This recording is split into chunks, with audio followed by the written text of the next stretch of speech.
पैसा शायद दुनिया की सबसे इमोशनल चीजों में से एक है। हम इसके लिए काम करते हैं, इसके सपने देखते हैं और कभी-कभी तो इस पर लड़ भी पड़ते हैं।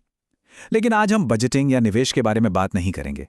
हम आज कुछ ज्यादा गहरे में उतरेंगे, पैसे को समझदारी से खर्च करने की कला के बारे में। पता है, बहुत कम लोग हैं जो रुककर ये सवाल पूछते हैं, इसे खर्च करने का सही तरीका आखिर है क्या? ये एक ऐसा सवाल है जो पैसों के साथ हमारे रिश्ते को पूरी तरह से बदल कर रख सकता है। जैसा कि द साइकोलॉजी ऑफ मनी के लेखक मॉर्गन हाउसल कहते हैं, आप अपना पैसा कैसे खर्च करते हैं यह आपके मूल्यों के बारे में उससे कहीं ज्यादा बताता है जितना कि आप कितना कमाते हैं। यानी हर खर्च सिर्फ एक लेन देन नहीं है, बल्कि हमारी पहचान का एक बयान है। तो चलिए सबसे पहले एक बड़े आइडिया पर बात करते हैं। अमीर होने के मिथक को तोड़ते हैं और दौलत को लेकर अपने नजरिए को समझने की कोशिश करते हैं। जब हम पैसा खर्च करने के बारे में सोचते हैं तो दिमाग में क्या आता है? ज्यादातर लोगों के लिए तो इसका मतलब सीधा सीधा चीजें खरीदना ही होता है, एक नई कार, एक नया फोन या फिर महंगे कपड़े। लेकिन सवाल यह है कि क्या यही असली दौलत है? अब जरा इस स्लाइड को देखिए, ये फर्क समझना बहुत जरूरी है। एक तरफ है अमीर दिखना और दूसरी तरफ है सच में अमीर होना। अमीर दिखना स्टेटस के बारे में है, दूसरों को इम्प्रेस करने के बारे में, जबकि असल में अमीर होना वो आजादी और सुकून के बारे में है। सोचकर देखिए, एक इंसान जो लाखों की गाड़ी चला रहा है लेकिन वो ईएमआई और कर्ज में डूबा हुआ है, और वहीं दूसरी तरफ एक और इंसान है जो एक साधारण सी गाड़ी चलाता है लेकिन उसके पास इतनी सेविंग्स हैं कि वो जब चाहे अपनी नौकरी छोड़कर कुछ नया शुरू कर सकता है। तो बताइए, असली दौलत किसके पास है? और यहीं पर यह बात बिल्कुल फिट बैठती है। असली दौलत वो है जो दिखाई नहीं देती। ये वो पैसा है जिसे खर्च नहीं किया गया, जो बैंक अकाउंट में है, जो सुरक्षा और नए मौके देता है। जो लोग अमीर दिखते हैं वो अक्सर अमीर दिखने के लिए अपना सब कुछ खर्च कर देते हैं।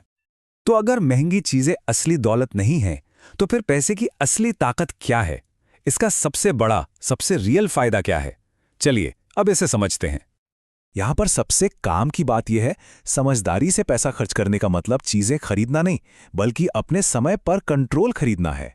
एक लग्जरी कार शायद दूसरों को इंप्रेस कर दे, लेकिन जिस काम से नफरत है उसे ना कहने की आजादी होना, असली दौलत तो वही है।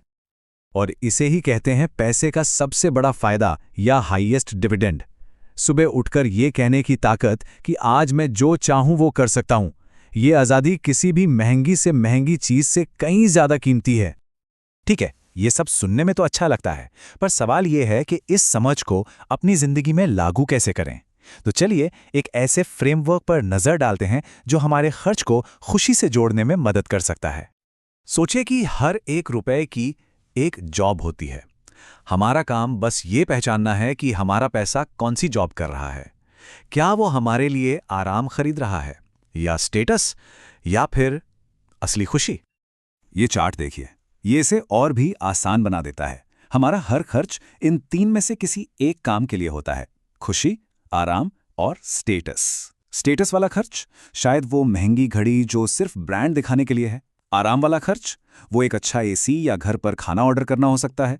और खुशी वाला खर्च वो परिवार के साथ एक यादगार ट्रिप हो सकती है। अब लक्ष्य ये नहीं है कि स्टेटस वाला खर्च बिल्कुल खत्म कर दें, बल्कि ये समझना है कि हमारा पैसा कहाँ जा रहा है, ताकि हम जानबूझकर खुशी वाले हिस्से को और बढ़ा सकें।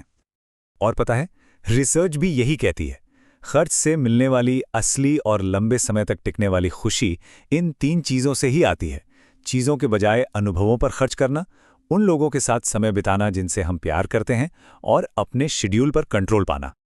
हाँ, हर खर्च एक बराबर नहीं होता।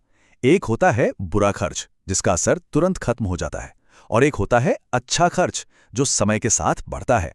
ये हमें एक इंसान के तौर पर बेहतर बनाता है, और इसका फायदा हमें लंबे समय तक मिलता है। और ये अच्छा खर्च इन चीज़ों पर होता है। भले ही ये बैंक स्टेटमेंट में ना दिखें, पर असल में यही वो चीज़ें हैं जो समय के साथ कंपाउंड होती हैं। कैसे? सीखने पर किया गया खर्च बेहतर मौके देता है। सेहत पर किया गया खर्च एक लंबी और एनर्जेटिक जिंदगी देता है। रिश्तों पर किया गया खर्च एक मजबूत सपोर्ट सिस्टम बनाता है। और आत्मसम्मान पर किया गया खर्च बड़े फैसले लेने का कॉन्फिडेंस देता है। ये सब समय के साथ बढ़ते ही जाते हैं। तो जब हम इन असली दौलतों को बनाने पर ध्यान देते हैं ना, तो एक बहुत बड़े जाल से बचना भी जरूरी हो जाता है, और वो जाल है तुलना का। गरीब महसूस करने का सबसे तेज तरीका है खुद की तुलना दूसरों से करना। क्योंकि इसकी कोई सीमा नहीं है, कोई छत नहीं है। हमेशा कोई ना कोई ज्यादा अमीर, ज्यादा होशियार या ज्यादा सफल दिखेगा। ये एक ऐसा खेल है जिसे कभी जीता नहीं जा सकता। तो फिर असली मंजिल क्या है? अगर लग्जरी कारें और महंगी घड़ियां नहीं, तो समझदारी से खर्च करने का सबसे बड़ा लक्ष्य क्या होना चाहिए? बस एक शब्द, मन की शांति। पैसा जो सबसे बड़ी लग्जरी खरीद सकता है, वो है मन की शांति। रिश्तों में, काम में और अपने फैसलों में शांति। अब मन की शांति खरीदी तो नहीं जा सकती, बिल्कुल नहीं, लेकिन हम ऐसे फैसले जरूर ले सकते हैं जो हमें इसकी तरफ ले जाएं। जैसे ज्यादा बार ना कहकर, अपनी कमाई से कम में रहकर और एक ऐसी जिंदगी बनाकर जो भीड़-भाड़ वाली नहीं बल्कि शांत महसूस हो। इसे ऐसे सोचकर देखिए, हर बार जब पैसा खर्च किया जाता है तो ये उस तरह के इंसान के लिए एक वोट होता है जैसा हम बनना चाहते हैं। हमारा हर खर्च हमारी प्राथमिकताओं का, हमारे डर का और हमारे सपनों का एक आईना है। तो अगली बार कुछ भी खर्च करने से पहले बस एक पल रुककर खुद से ये सवाल पूछना है, क्या ये मुझे वो जिंदगी बनाने में मदद कर रहा है जो मैं सच में चाहता हूं?